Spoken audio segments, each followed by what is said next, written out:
Welcome to the original Loretta Brown Show, radio to open the heart, heal the soul, and awaken the consciousness. Good morning, Mr. Benny Mathers. Hello, how are you today? Happy Thursday. Happy Thursday. Yeah. Happy Thursday.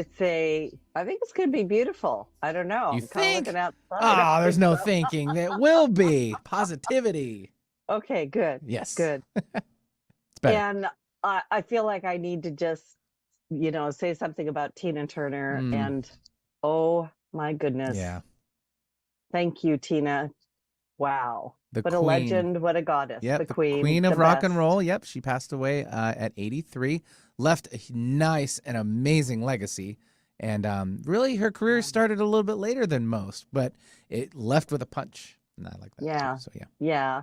There's some people that, for me, just, I don't know, they're just it. And she was it for me. Mm-hmm. So I'm like, wow.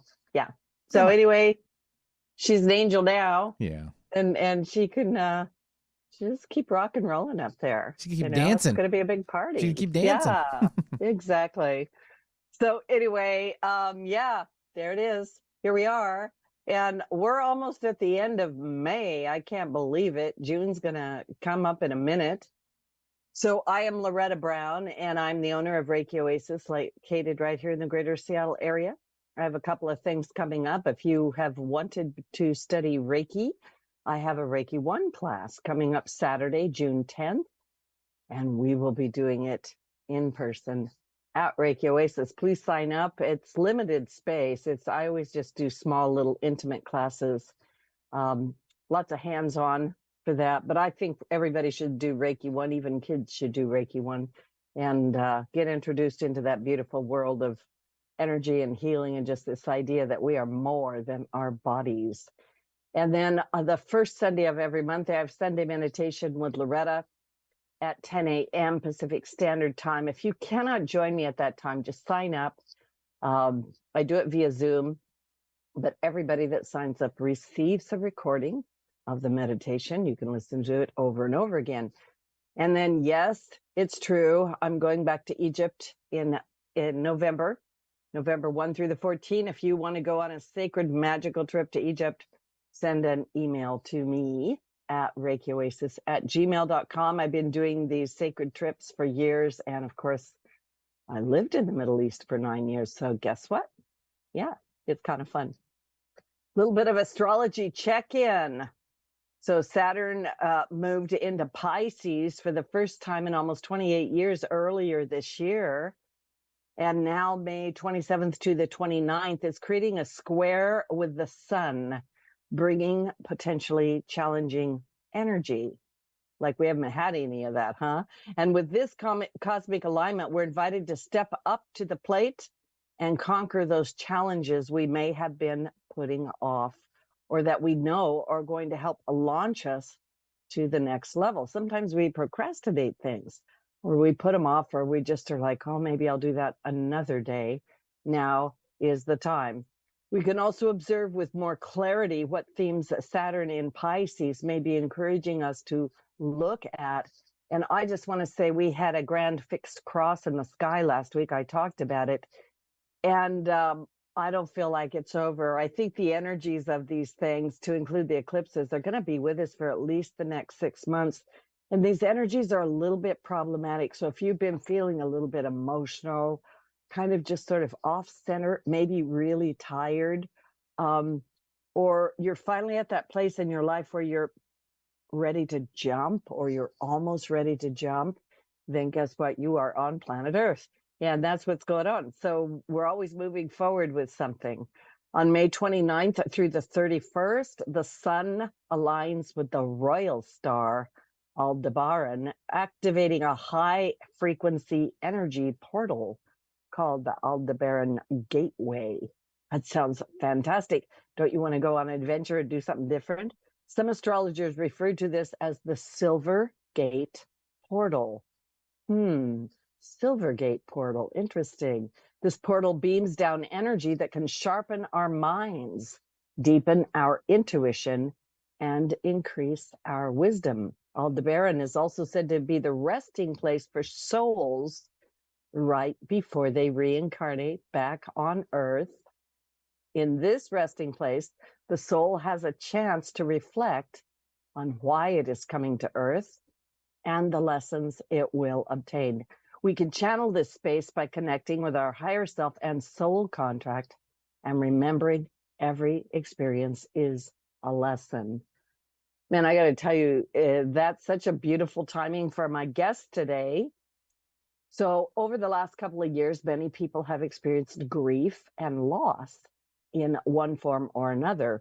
The overwhelming anxiety, fear, and depression surrounding grief and loss can keep a person stuck in negative patterns that affect their entire life. And with some people, they experience deeper levels of these patterns, such as addictions and substance abuse.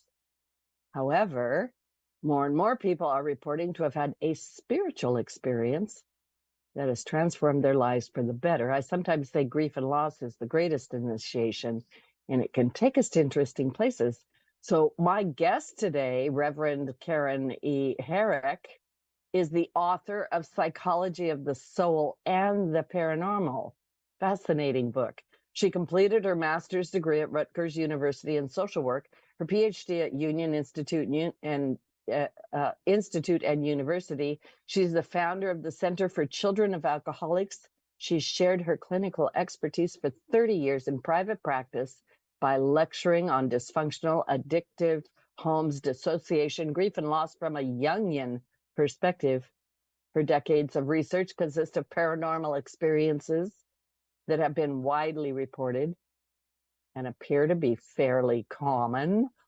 We'll see. And these phenomena have been the subject of a cyclical research for well over a century. The existence is relatively well established. And she's currently researching the potential benefits of mediumship, knowing that grief is primarily resolved when the bereaved can recognize the continuing spiritual bonds with the deceased. Dr. Karen Herrick, I am so excited to have you on the show. What great timing.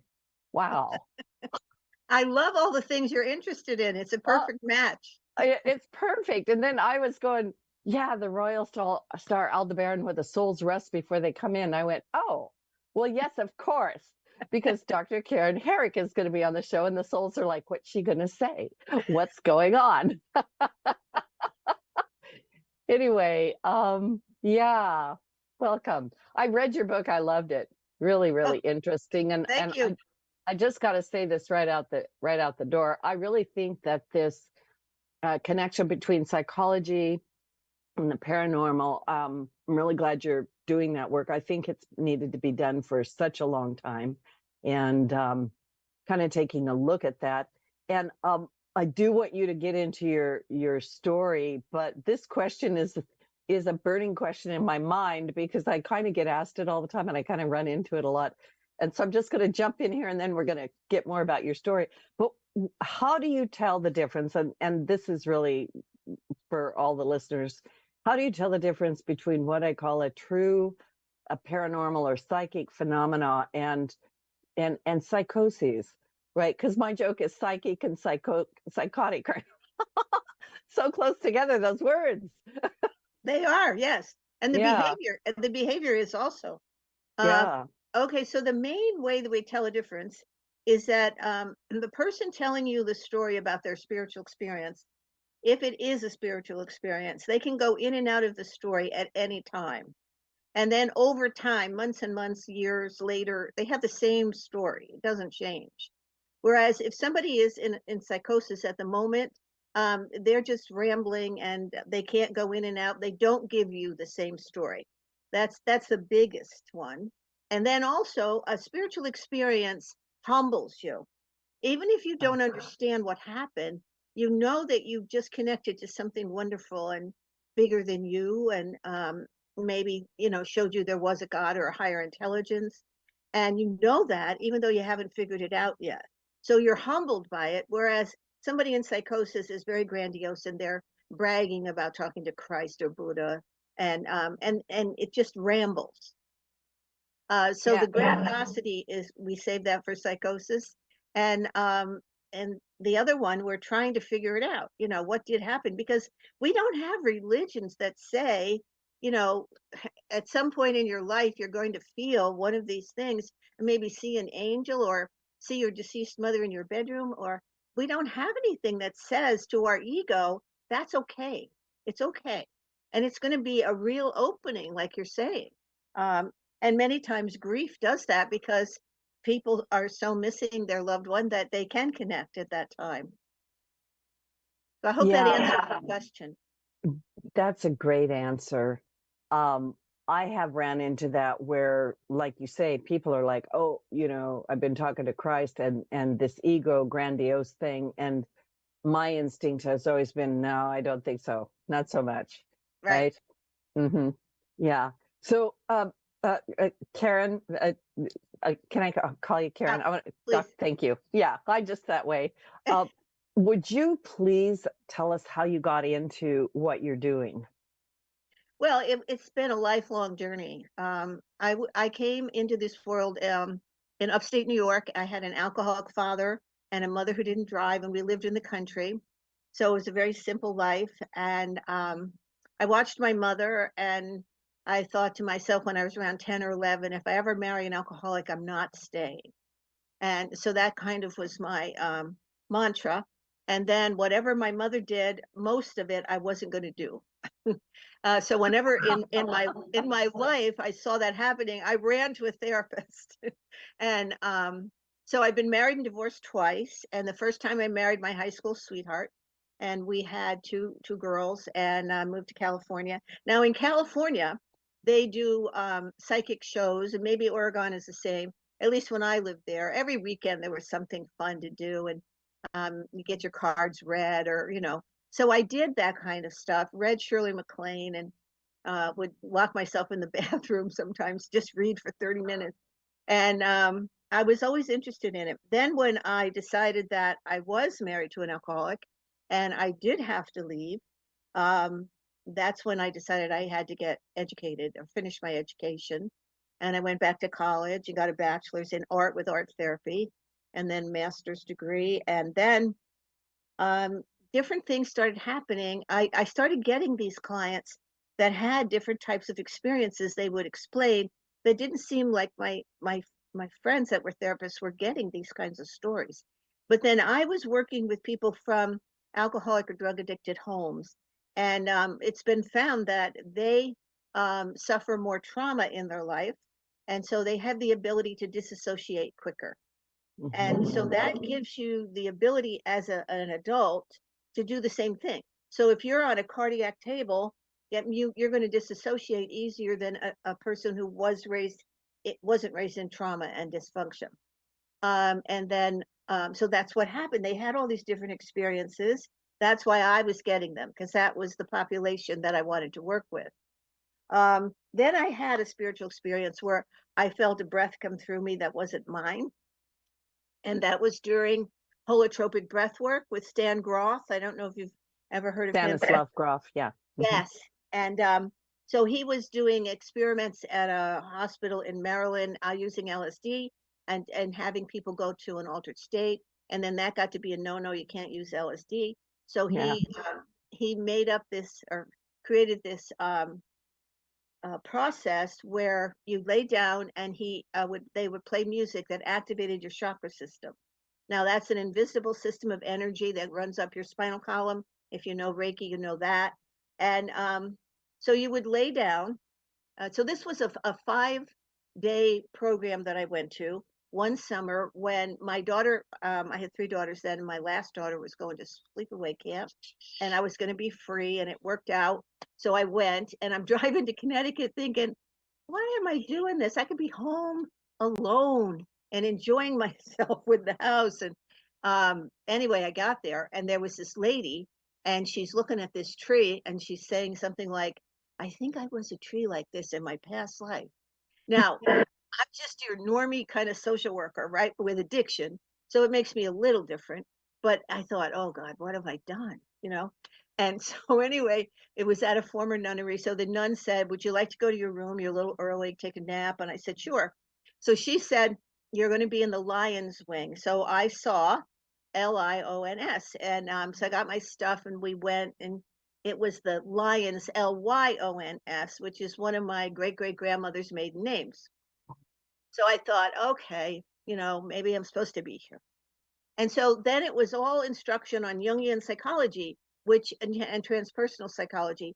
Transpersonal psychology believes in any psychology that has been created. If it works for you, we'll use it. And it includes Jungian, which a lot of other people don't include. So I was taught about reincarnation and just different things that opened my mind. And then on Wednesday, we were to lay down and breathe to music according to this Stan Grof method. And everybody, there's 21 of us, 18 of them had done it before. So I asked just to do it first, have my partner go second. I said, I don't want to see it. I just want to experience it. Right. So we're told, they did a meditation, don't think, just breathe. Now, that was the first time in my life I've been told not to think, because that's our survival skill, right?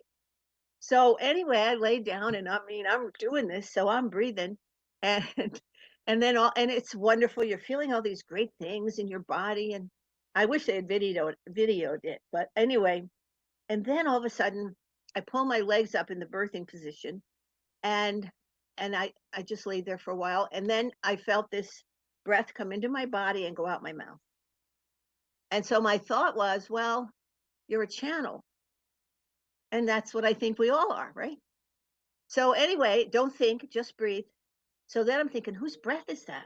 That's not my breath. It was very strong. And I just laid there and we breathed for a while. And then things got chaotic. And I asked my partner to push on my feet, and he didn't do it right, whatever that meant. And then the trainers came over. One guy got behind me and said, hold my wrist and push. And the other guy pushed on my feet. And I pushed and I pushed and I pushed. And then the thought was, where's my mother? And I thought, why am I thinking that? Don't think, just breathe. I just kept breathing. And then it was over. Now, what I had experienced was my original birth, coming in here to Earth. And it is a struggle. It's got to be a lot easier to go to the other side, to die.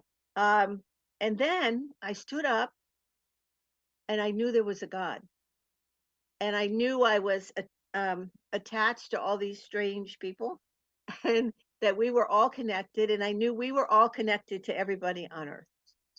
And it was wonderful, this awe and this, I just felt beautiful. And so then you weren't supposed to talk to anybody. You go in the other room, and you draw a picture in a circle, which is a mandala, which is a Jungian drawing. And it's supposed to contain what happened to you. So I drew a flower and grass and the sun, and it was just like nature. And then we went to lunch. So I thought this had taken about 20 minutes. It took about 3 to 4 hours that I was on the floor. So you lost time and space. And so you went to another dimension. And but I didn't know any of that then. I just went to lunch. And then we came back, I got in a circle, and everybody was supposed to explain their drawings. So I listened carefully, and nobody had a breath come in to their body, so I didn't mention that part. And then the professor said, well, you had a rebirth. That's a rebirth drawing. And I said, oh, okay, that was it. And then that night, everybody went out for pizza and to a movie in town. I thought, oh, no, I'm not leaving here. I was still kind of returning, and then by Saturday I had to lead some people to go to Newark Airport. I thought, you better get it together, Herrick, and then you'll figure out what happened. And so I did, after reading and researching, and then I started to really get interesting stories from people that came in.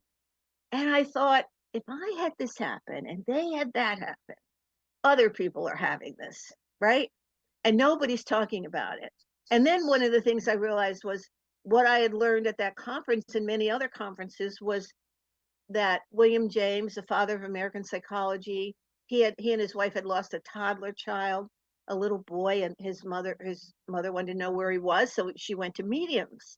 And then she dragged her husband along, and then he had his favorite medium, and he and his friends started studying mediumship. Well, that was never talked about in psychology, which I thought, well, that isn't fair. That was a big part of him. And then Carl Jung, his mother was psychic, so she was a medium. His grandfather his first wife was deceased, and he would sit at lunch with his second wife and they would talk to her. So Carl Jung saw all this, and he was interested in all these different levels of consciousness and what happened. And so I thought, well, that's not fair that people don't know this. I mean, there got to be mediums walking around for years thinking they're crazy.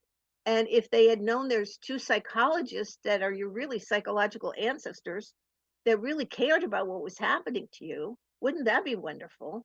So that's when I decided to get a doctorate, and it was in philosophy, but my thesis is naming spiritual experiences. So that's what I studied, and I ran groups, spirituality groups, and I just got more and more immersed in this. And then when people came in chronic grief and they weren't getting better, I was then suggesting they go to a medium to know that their deceased person is still there on a spiritual level. They can't talk to you, but they can send you thoughts. And you need to know that. And you need to release this guilt that you don't think you have, but that's what's holding you back and making you feel so guilty that they died first, So that's a long explanation, but that's what happened. I love your story so much.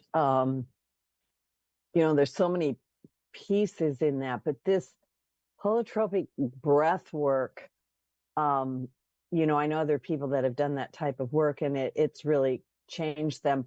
I love the fact that you went in without any preconceived ideas of what was going to happen or really what it was all about, because I think that's the best way to experience something, right? You knew that you had no influence over what was going on. You just were having this experience. Yes. When this breath came in, or it was breathing you, or I don't know how you want to say it. And I'm just going to say this, by the way, I've had spiritual experiences which really launched me into what I'm doing now, which is that same sort of a thing that you were describing earlier, where you come back with some unexplained thing and you just know there's a God. You know you're connected. And there is this humbleness, humility, right? This enormous humbleness. And so for me, I mean, everything you're saying are the markers of a real event. And I also know this, like, I still, 25 years later, I'm trying to figure that out, right? 30 years later, what was that happened, right? But it affects your lives in a really interesting way. What is your explanation of what that breath was or is? Oh, I think it was the Holy Spirit. Yeah. And yeah. And I think the Holy Spirit is in charge of spiritual experiences. Is that why they're called the Holy Spirit? I love that. I think so. And because that breath was strong.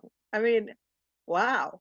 What a great experience. I could also tell while you were, I love you telling that story, by the way. You probably tell it a lot, but thank you, because it's alive and it's vital and I can feel it.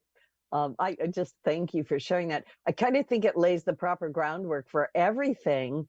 And then launching you into the stories about Jung. I didn't actually know that. I didn't know those stories. I've done a lot of studies of psychology, but that to me is fascinating. And yeah, why is that left out? That should be in there for sure. Yeah. It's absolutely. like the elephant in the living room. Mm-hmm. Yeah. And I have taken so many Jungian courses, you have no idea. And there's never been a course on mediumship. Never. Yeah. And so it's the elephant in the room. They don't discuss it. And his thesis was, for 2 years, he went every Tuesday to a medium and he wrote down what was happening. And he didn't say the medium was his cousin. And then he gave his thesis. He talked about he had studied her, and then years later he studied some male mediums and female mediums, and wrote about that. So I have his, 22 volumes, his collected works, which I bought on sale at the Jungian Institute. It was a whim, and I am so glad I have it because I can always look up in the index as to what he said. You are putting all that together for us regular people out here, aren't you? That's what I want to do because I Yeah. mean, and so many people say they didn't understand him, and well, of course not, because part of what he was explaining was clairvoyant material, and you have to believe in clairvoyant material, like things that like going to a medium or seeing a deceased person. When you're in the clairvoyant atmosphere, you're in the now and you're just experiencing it, right? Now, you and I are talking about the metaphysical system of the sensory reality where there's just past, present, and future, and we're just here in our materialistic world. So that's number one. That's where we live. But nobody's told these other people that there's a clairvoyant world where different things happen to you, and you can't explain them, and no religion explains them. And so then, oh my God, I must be crazy. You don't have to be crazy. So I'm not going to tell anybody. And then the positiveness of all that, gets lost, like your mind and your heart connected. That's a wonderful thing where you just know, right? Yeah. And that's clairvoyance. So then there's also the third reality is the transpsychic reality where miracles happen. And there's one study that 55% of these doctors said they saw miracles. And yes, they happen. Now, wouldn't that be great to be on, the 6 o'clock news? Yeah, I would love that. I know. You should just, do a show and keep talking about all these experiences. I think it's interesting that, number one, a lot of people do experience these things. And you point out, I think in your book, and I've had this experience too, where I will have people come see me and they'll go, Loretta, I got to tell you something, and I've never told anybody. And it is this experience, like, my mom passed away and then I saw her standing in the hall. I've never told anybody, right? Or I've had this other thing go on, right? So yeah, there's this thing where people are not sure that it's okay to come forward and talk about it. And is it real? Is it not real? Am I crazy? Is this really happening? So hold your thought, because I know you have a lot to say on that. And we're going to take a station break. This is Loretta Brown. My guest today, Dr. Reverend Karen Herrick, and psychology of the soul and the paranormal. I really recommend you just get her book and check out her website. She's got some great information. We're going to take a little station break and we'll be right back. All right, all clear, ladies.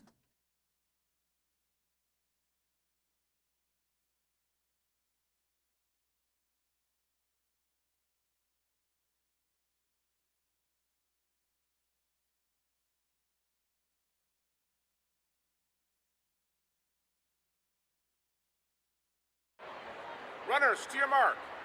Set. Some may see a sprinter. At the NFHS, we see a future leader already off to the races. Some may see a volleyball player. Good hit! Way to go, girls! Woo! At the NFHS, we see a spike in confidence that will help her achieve her potential. What else do we see? Musicians learning to march to their own beat. We're the NFHS, the national leader and advocate for high school athletics and activities in America, helping today's teenagers develop the skills they need to become tomorrow's leaders. And we see it happening in communities across Washington every single day. Learn more about the NFHS commitment to youth at nfhs.org. This message presented by the NFHS, the National Federation of State High School Associations. Energy is powerful. It's all around us, mysterious, full of potential. Directing positive, healing energy to raise your vibrational rate through Reiki can change your life. Reiki Master Loretta Brown has relieved stress, sadness, anger, and even helped clients lose weight, stop smoking, and end sleep disorders. Worldwide, people have sought out Reiki Oasis. If you want help with your dis-ease, visit ReikiOasis.com. Harness life's energy. Visit ReikiOasis.com today. Have something important to say? Want to help improve our world? Need to promote your business uniquely and effectively? KKNW is the answer. Our staff helps broadcasters and podcasters create professional sounding audio. Bring your talent and let our experts help you craft a radio show or podcast that best delivers your message. Learn more at 1150kknw.com. That's 1150kknw.com. KKNW, talk variety that's live and local. Alternative Talk 1150, here to uplift your day.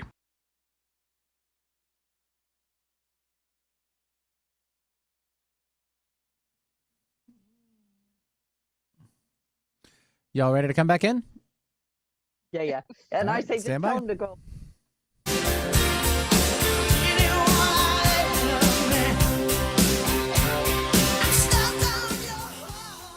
Woohoo! Benny, thank you for Tina Turner. Love. Rest in peace, dear goddess, wonderful Tina Turner, always and forever.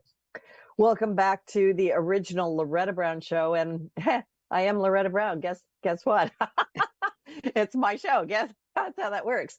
Anyway, I want to remind everybody that these shows are archived and downloaded for free at the KKNW 1150 AM archives for the original Loretta Brown show. We're also on iTunes, Podcast One, Megaphone, Twitter, YouTube. Probably left some stuff out. Anyway, we're out there. You can find them and download them. My guest today is Dr. Reverend Karen Herrick, and we're talking about psychology of the soul and the paranormal. I love this conversation so much. So we were talking about mediumship during the break, and Karen, I want to ask you if there is something, you were talking before the break about people that have been traumatized, they have the ability to dissociate easier than others, which is part of my personal history, right? Like getting back in the body is the hard part. Like, I don't think so. But is there something specific about mediums or psychics? Are they wired differently? Is there something that points to an easier ability for them to do that? Are they born with it? What? Yes, Yeah. well, I would think the ones that are really good, it's a natural gift. And somebody in their family usually had it. Like they'll say, oh, well, my grandmother used to do tea leaves just for fun, right? And Right. because and especially if they were Catholic, you had to do it just for fun. You couldn't do it because if you did it to read somebody, then you had to go and confess, that you committed a crime here with the reading of the leaves. Let's see. When I discovered the vagus nerve, which I studied because there was this Dr. Stephen Porges, who's written a great book on the polyvagal theory. That's what he calls it. But your vagus nerve is your 10th and longest nerve in your body. Comes in at the top of your head, goes around the amygdala, which is fight, flight, or frozen, and then goes down your spinal column into your heart and then into your stomach. And there's a picture of it on my, my third book, The Psychology of the Soul. Now, if you look at in another, some kind of drawing illustration books, what they'll say is the vagus is right here. But the vagus is completely the longest nerve in your body. So I went, and I'm studying all the spiritual stuff, and I went for 5 days up in Cape Cod, and I listened to him because his book was hard to read. 40 years of research is difficult. So anyway, he said one thing. He said, vibration causes structure. I thought, that's interesting. I didn't know why, but we're given these kinds of intuitive thoughts that come from other people that are around to help us.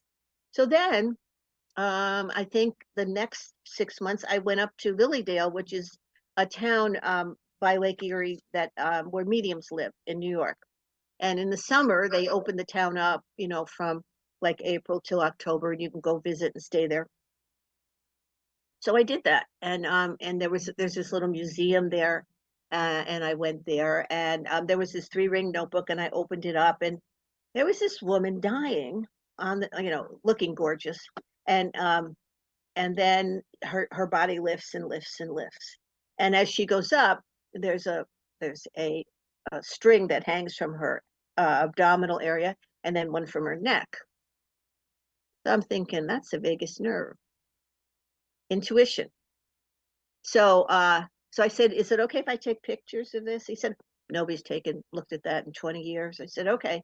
Now, what it was a medium had written a little booklet, which I never have found. I think she had it together to publish, but as we all know, those of us who have published, sometimes you don't actually do the final thing.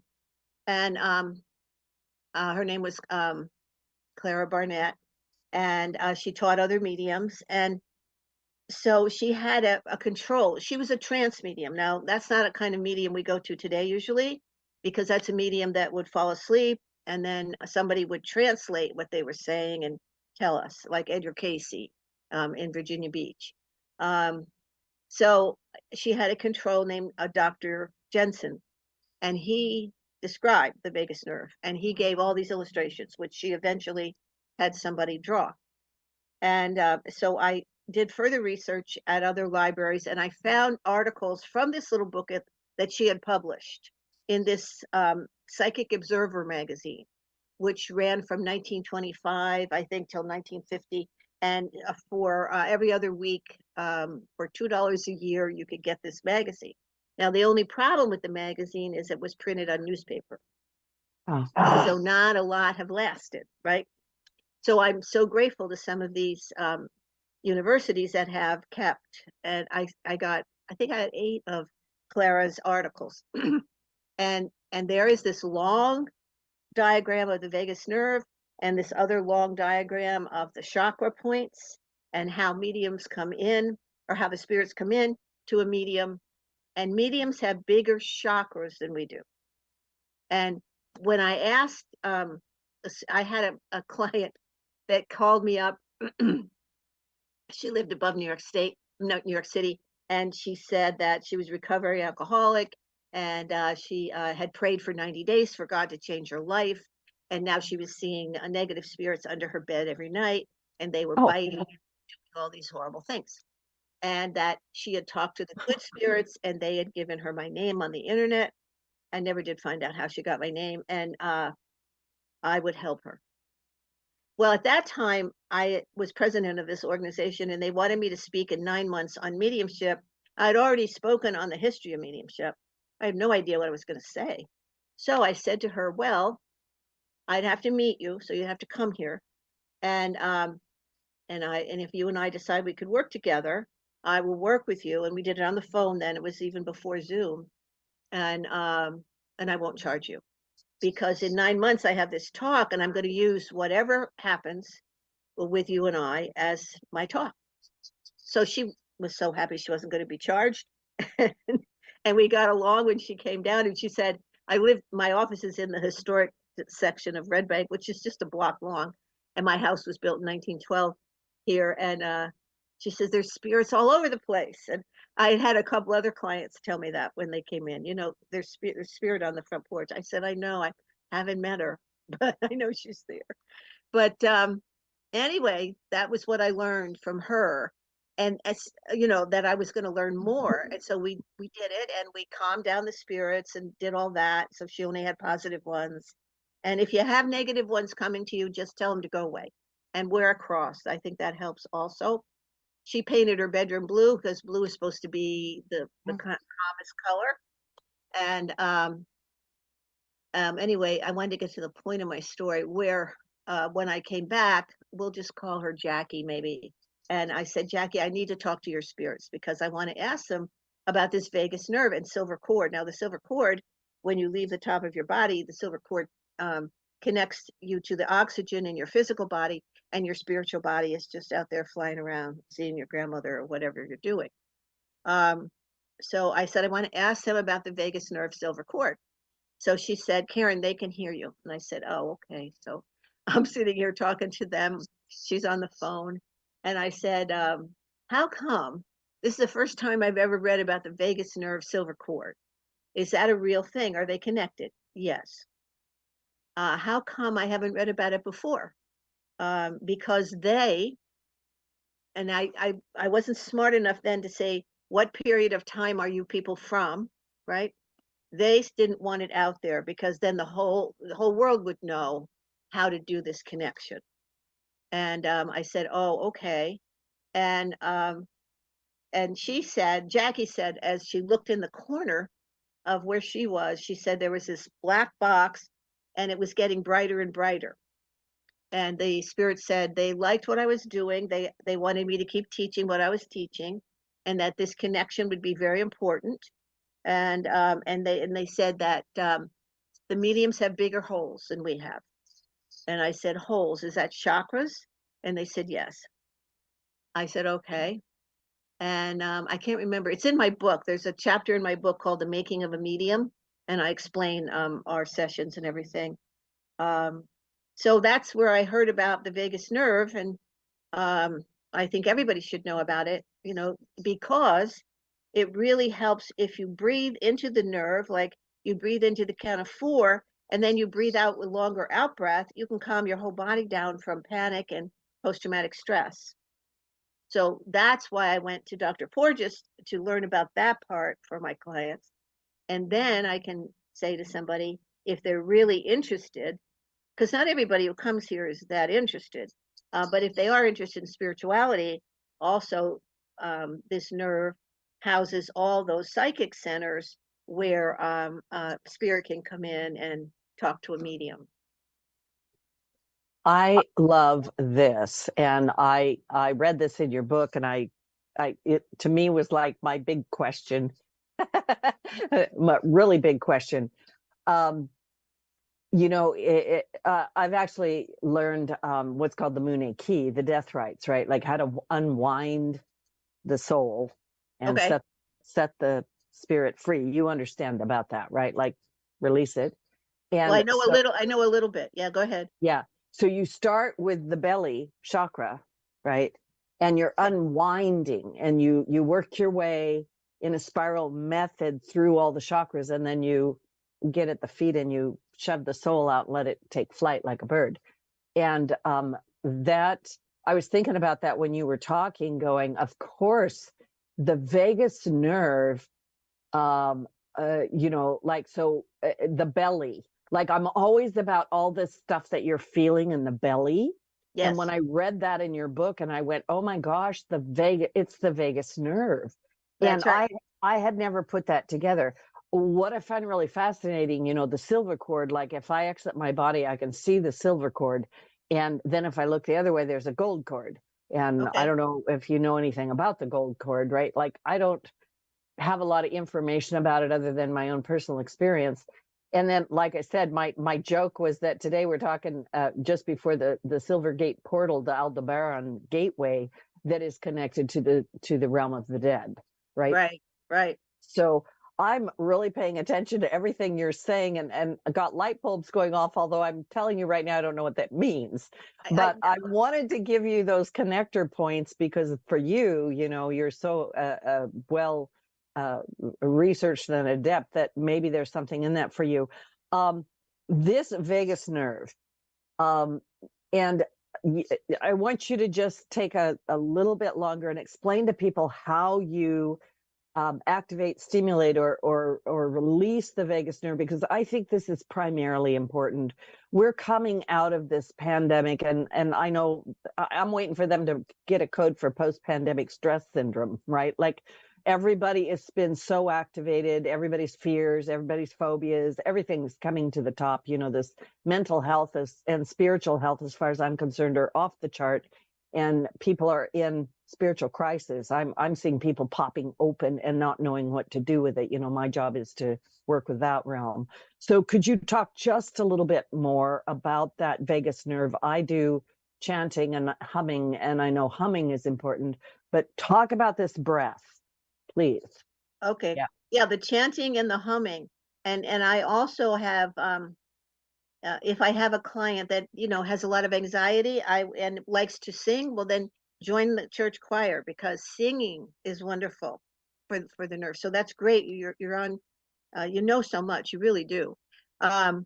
So the vagus nerve, when you, let's just say you want to breathe in to the count of 4. So you just start to do that, breathe in, and then you're going to breathe out. 4, 5, 6, 7, 8, 9, 10, 11. Does it matter if it's nose or mouth?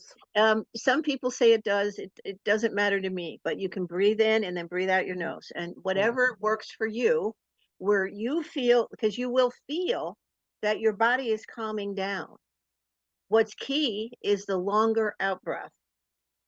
So some people even hold their breath, and so you just breathe in short and breathe out as long as you, now if you keep trying to do that, that's not your normal way of breathing.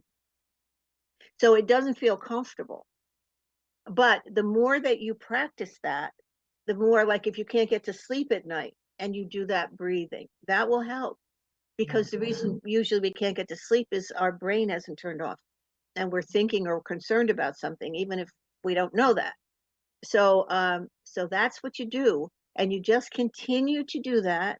And then maybe to read something spiritual also, to have some spiritual material around, or one of those little 365 a day books where you can just read something for today, or look up in the index for anxiety, or whatever you're feeling, and read that day, and then just keep breathing, and that will help you calm down from the day's worries or activities, and whatever you're concerned about. So many people are so concerned about the world, and I just tell them, all you can handle right now and do, unless you have a lot of money and you want to back some people here, is take care of your world.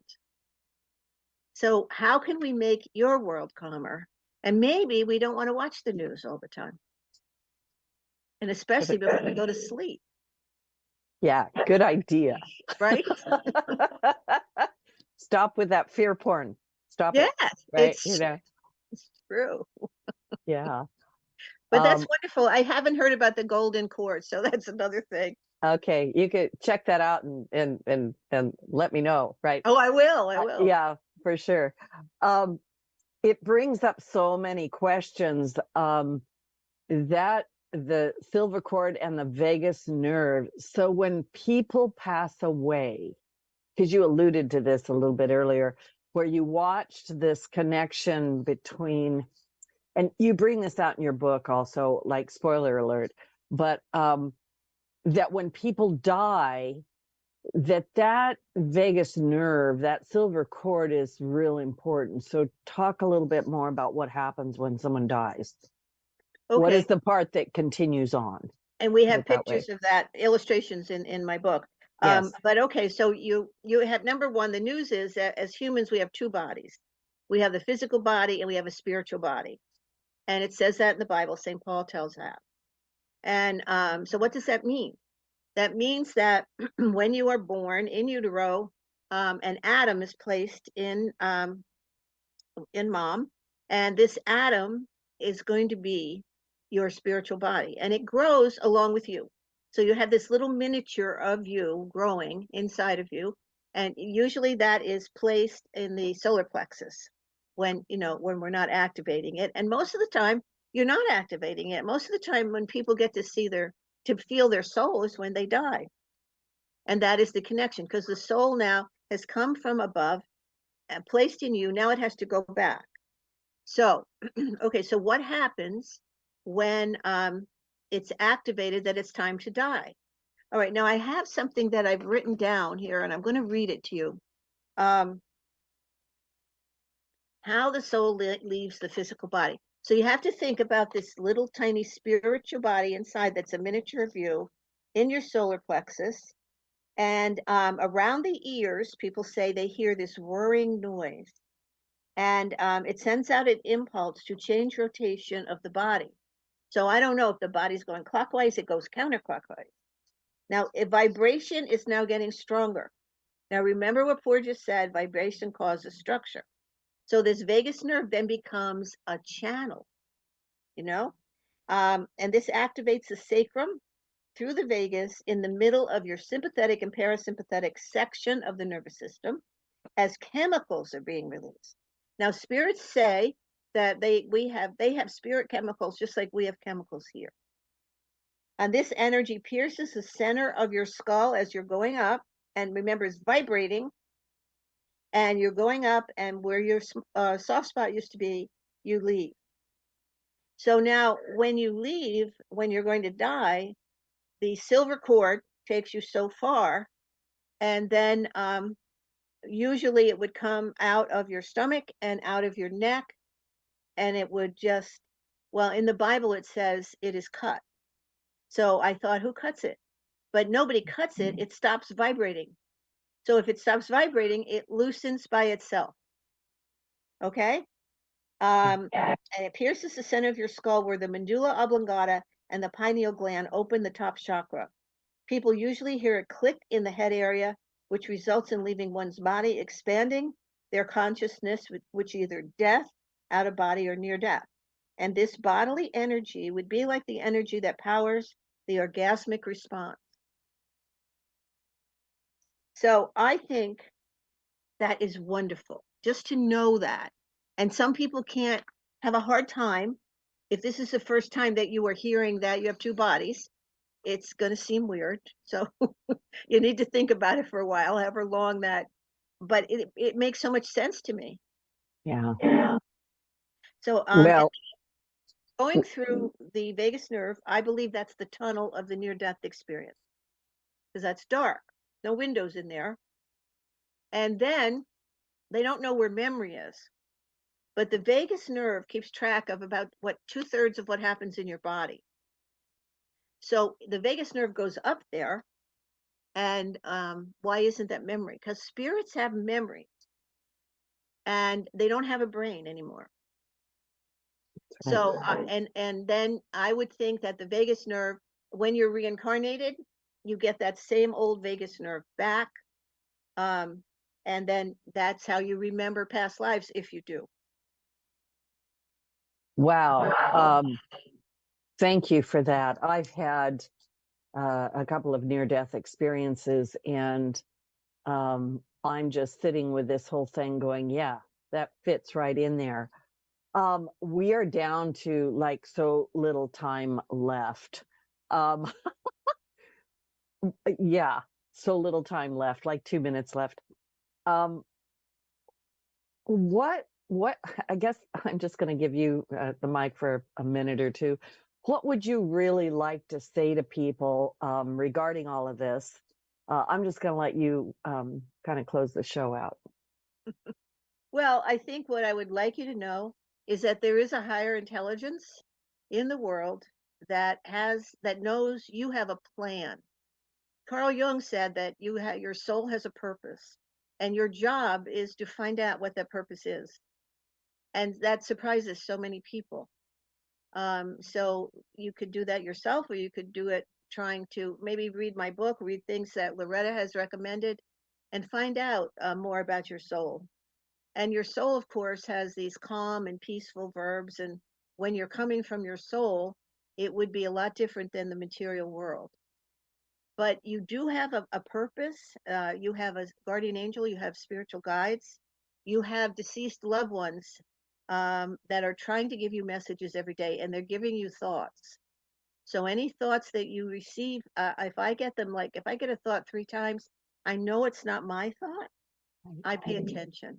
Who could that be? And what does that have to do with what's going on in my life now? So that you are guided, and there are people that really care.